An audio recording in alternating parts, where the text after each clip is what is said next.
कहते हैं सपनों की कोई अंतिम सीमा नहीं होती और मृत्यु के पहले जीवन में कोई विराम चिन्ह नहीं होता। सीधे लफ्जों में अगर कहें तो जीवन में ऐसा कोई क्षण नहीं आता जब हम ये कहें कि अब बस, अब विश्राम। इन दिनों जब हम सभी, आप भी कोरोना काल से गुजर रहे हैं, तो कहीं ना कहीं हम सबका मन कुछ अशांत हुआ, कुछ विचलित सा हुआ। कहीं ना कहीं हमें सुख पर दुख की पकड़ मजबूत दिखाई देने लगी और हमारा मन छोटा होने लगा। ऐसा लगने लगा कि जैसे सुख के दिन चले गए हैं। जब मन छोटा हुआ तो सुख भी छोटा हो गया। सुख, प्रेम, भाव ये सब लड़खड़ाने लगे और कहीं डगमगाने लगा हमारा अस्तित्व। तभी बैठे बैठे मुझे अपने विद्यालय की संस्थापिका डॉक्टर श्रीमती उर्वशी साहनी जी का ख्याल आया कि वो कितनी हिम्मत और हौसले से जिंदगी में आगे बढ़ती रही हैं और गरीब बच्चियों के लिए, महिलाओं के लिए और सभी की मदद के लिए सदैव तत्पर रही हैं। तभी वो मेरी प्रेरणा स्रोत बनी। हमने धीरे से अपने मन को एक बल दिया। जब आत्मबल बढ़ा तो मनोबल स्वतः ही बढ़ गया और मेरे कोने में, मन के कोने में दबी हुई एक आवाज ने एक आवाज पाई। कुछ कहने का दिल कहने लगा। मुझे लगा कि ऐसा जीवन में कई बार होता है। मेरे साथ तो होता है, आपके साथ भी होता होगा कि आप अपने जीवन में कई बार कई लोगों से प्रेरित हुए होंगे, लेकिन आप बहुत सारी बातें मन में ही रख लेते हैं। कई बार उनसे कहना चाहते हैं पर कह नहीं पाते हैं। तभी हमने सोचा कि क्यों ना हम एक ऐसा प्लेटफॉर्म बनाएं जहां पर हमने अपने जीवन में जिस किसी से भी कुछ भी सीखा है, कोई भी प्रेरणा पाई है, ऐसे व्यक्तियों से हम मुलाकात करें, ऐसे लोगों से हम मिलें जिन्होंने हमारे जीवन की दिशा और दशा को सुधारने में, हमें आगे बढ़ने में सदैव प्रेरित किया है। तो मैंने आपके लिए बनाया एक कोना, एक ऐसा कोना जहां पर हम सब अपने मन की बात साझा करेंगे और उन हस्तियों से मुलाकात करेंगे जिन्होंने कई लोगों की जिंदगी में बहुत बड़े बदलाव लाए।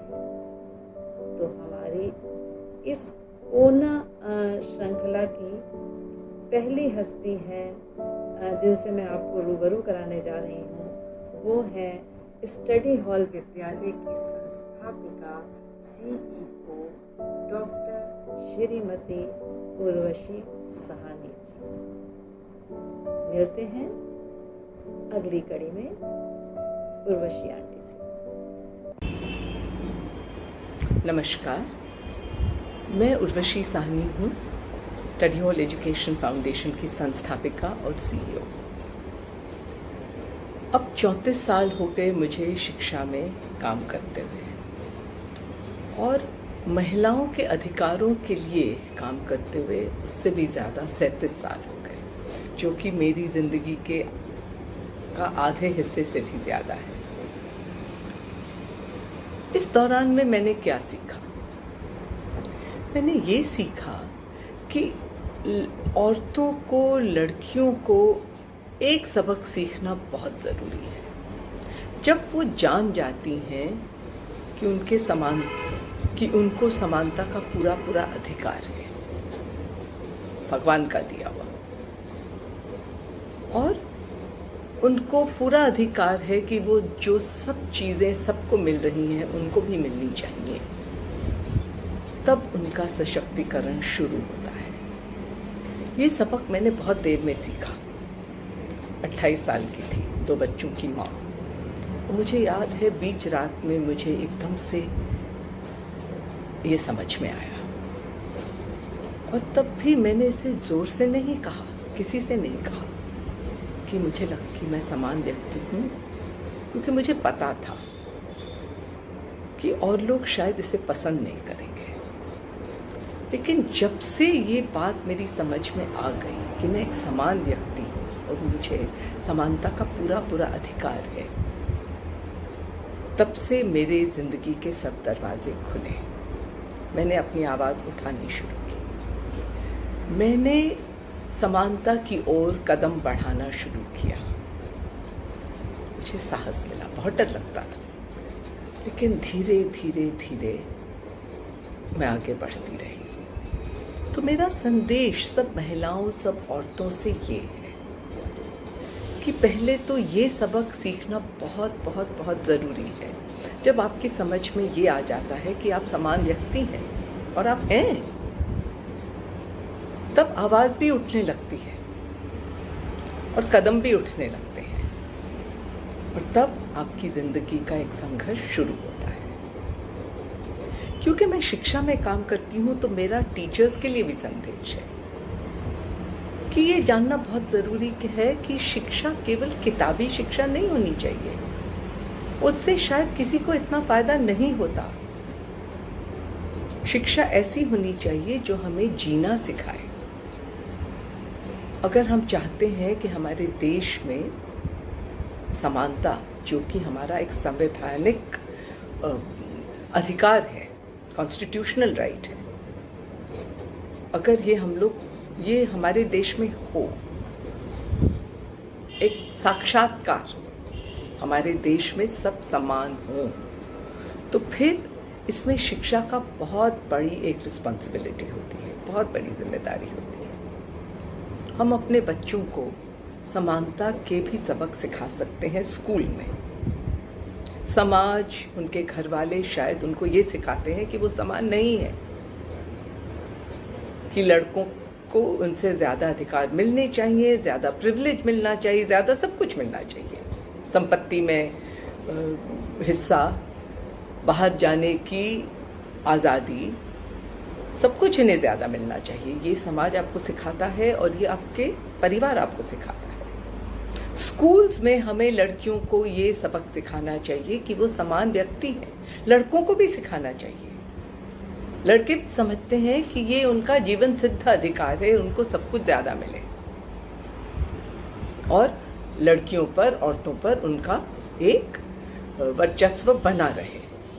उनको भी ये सिखाना ज़रूरी है कि वो समान व्यक्ति हैं और लड़कियां उनके समान हैं, उनके जैसी हैं, वो सब कुछ कर सकती हैं।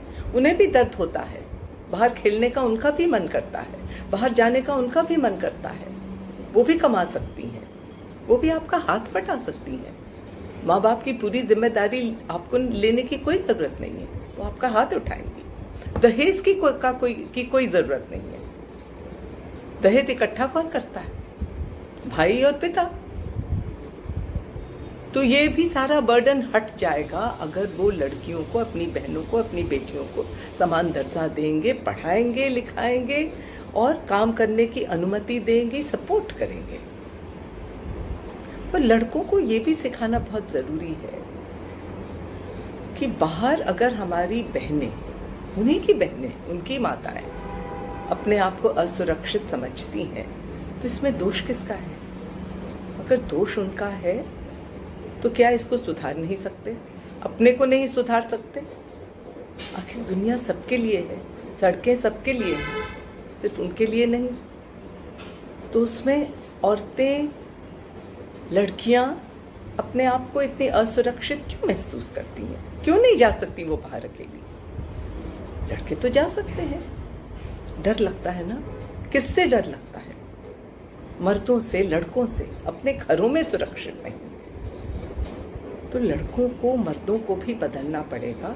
और ये भी सबक हम शिक्षक अपने बच्चों को सिखा सकते हैं, अपने बेटों को। और माताएं, पिता, पेरेंट्स अपने घर में भी ये समानता का सबक अपनी लड़कियों को और लड़कों को दोनों को सिखा सकते हैं, बेटियों को और बेटों को दोनों को। तो मेरा आग्रह सबसे यही है कि अगर हम एक ऐसा देश चाहते हैं जहाँ पर महिलाएं और पुरुष दोनों एक साथ मिलकर इस देश का निर्माण करें, तो फिर समानता के सबक हमें खुद सीखने पड़ेंगे और घर में अपने बेटी बेटियों दोनों को सिखाने पड़ेंगे, और शिक्षक हैं तो स्कूल में भी।